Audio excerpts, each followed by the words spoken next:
Have you ever wondered learning how to play with the magic of calculus?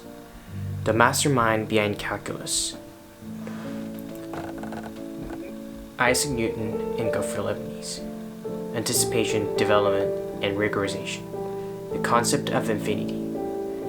These mathematicians were better able to understand the ultimate nature of the universe by using calculus.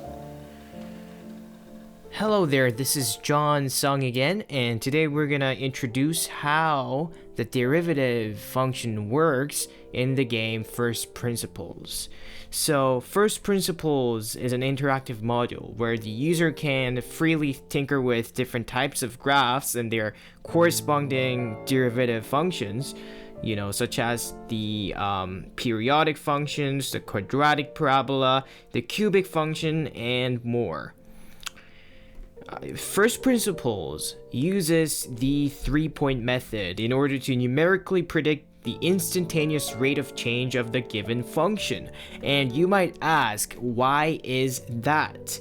Well, computers can't deal with continuous functions in real numbers. Computer science uses a floating point data types because they allow a known level of precision.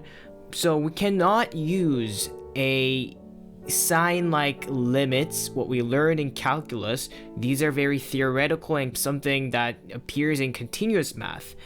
In computer science, we gotta use something called a numerical analysis, specifically numerical differentiation. This 3-point central difference basically plugs in a very small number in h in the First Principles formula.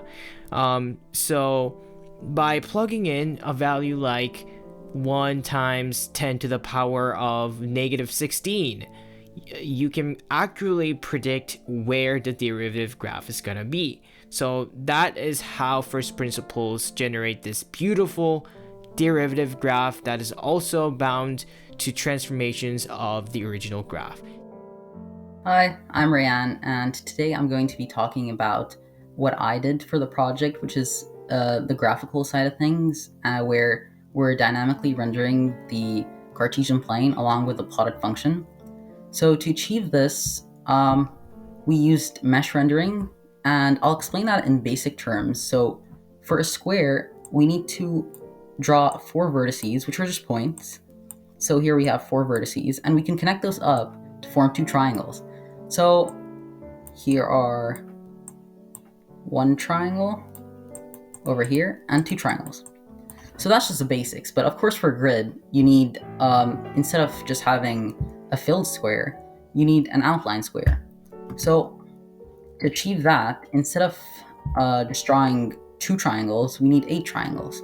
And to find the inner points, we use the thickness of the grid, which we just determined through a single integer or float. And we use the Pythagorean theorem with that point to determine where these inner points would lie. So once we have those, we can just draw in our triangles. So this would be 1 triangle and 2 triangles. So let's say over here, this would be another triangle. Another triangle. And, not the best drawing, but you can see there are 8 triangles around the square. And this would form our outer square. So this would equate to 8 triangles, of course. And for our line, it's pretty similar.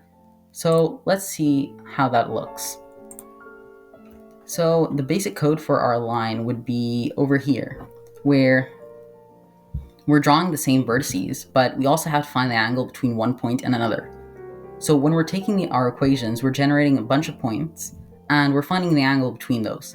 And to do that, we need to find the angle for the x-axis and a 2D vector from our current point to our target point. And we're just using tangent for that.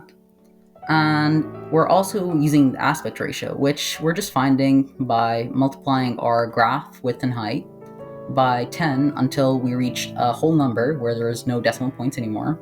And then we're just dividing that by greatest common divisor.